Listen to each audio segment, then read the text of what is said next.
सेब बाहुल क्षेत्र रामपुर बुशहर के कई क्षेत्रों में सेब में स्कैब की बीमारी बढ़ती जा रही है। बागवान चिंतित है और विभाग के पास दवाएं नहीं हैं। आलम यह है कि कई क्षेत्रों में तो 6 से 8% तक फसल को नुकसान पहुंच चुका है। बागवानों से मिली सूचना के मुताबिक विशेषकर ननखड़ी क्षेत्र की 3-4 पंचायतें स्कैब से बुरी तरह प्रभावित हैं।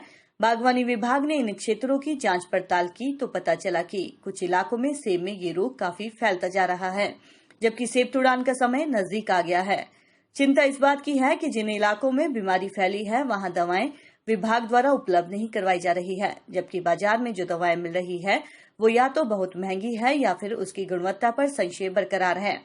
बागवान सुरेंद्र शर्मा ने बताया कि बड़े क्षेत्र में स्कैब फैला है और बागवानों की मुश्किलें बढ़ती जा रही है।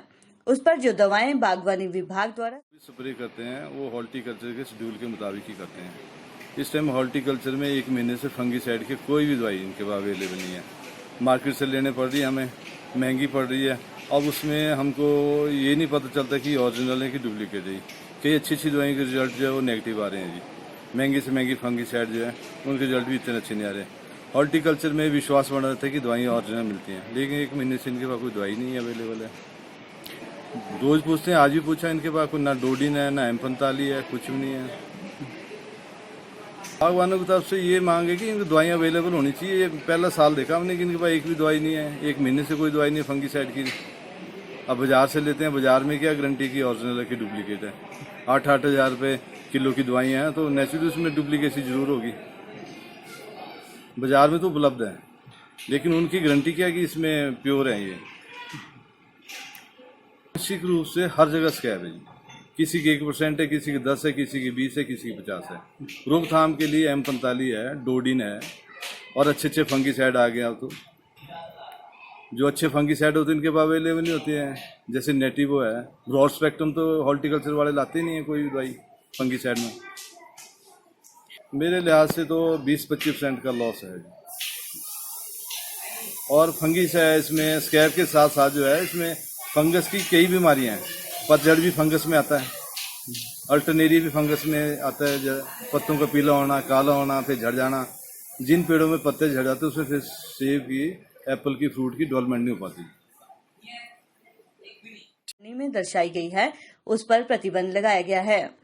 उधर उद्यान विभाग रामपुर बुशहर के विषय विशेषज्ञ JC वर्मा ने माना कि ननखड़ी क्षेत्र में स्कैब की समस्या आई थी, लेकिन वहां समय रहते बीमारी का पता चलते ही उस पर नियंत्रण पा लिया था। अभी बागवानों को दवा उपलब्ध करवाई गई है और सारणी के अनुरूप उस पर स्प्रे करने के निर्देश दिए गए हैं।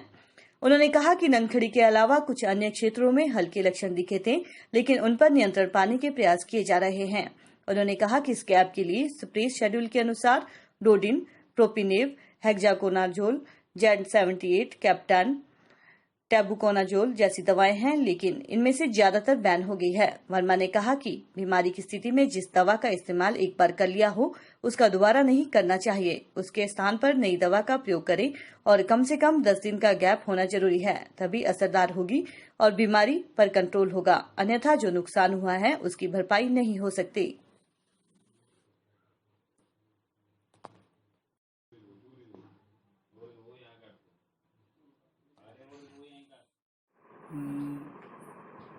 जहाँ तक स्कैब की बात है, ननखड़ी एरिया से ननखड़ी एरिया के कुछ ब्लॉक के कुछ पंचायतों में जो है स्कैब का शुरुआती दौर में जो है इंसिडेंट्स देखने को मिले थे, जिनमें जाहू पंचायत, खुन्नी पनोली और गहन पंचायत जो मुख्य रूप से थी, जहाँ पे शुरुआती दौर में स्कैब का इन्फेक्शन आया था।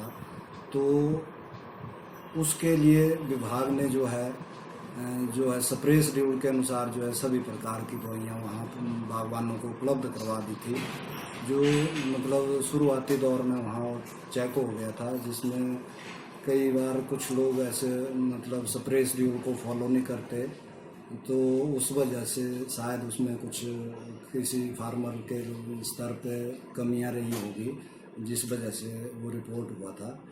पर उसके लिए दवाइयाँ उपलब्ध करवा दी थी और वो लगभग चेक हो गया था। उसमें लगभग 5 से 6% का लगभग बीमारी के इंसिडेंस थे। लेकिन मेरी बागवानों से जो है अनुरोध रहेगा कि वे जो हैं जो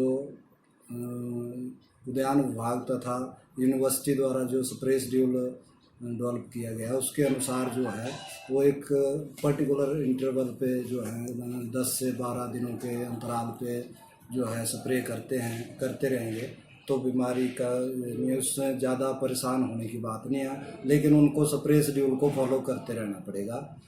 अदरवाइज़ यदि कोई भी आदमी स्प्रे शेड्यूल को फॉलो नहीं करता है या फिर अपने बगीचे में स्प्रे नहीं करता है तो फिर जो है इसके लिए जो है अधिक नमी जो तथा सीडी पोर्शन में जो है इसका ज़्यादा स्कैब का ये रहता है, तो तभी मैं कह रहा हूँ कि लोग जो हैं स्प्रे शेड्यूल को फॉलो करें।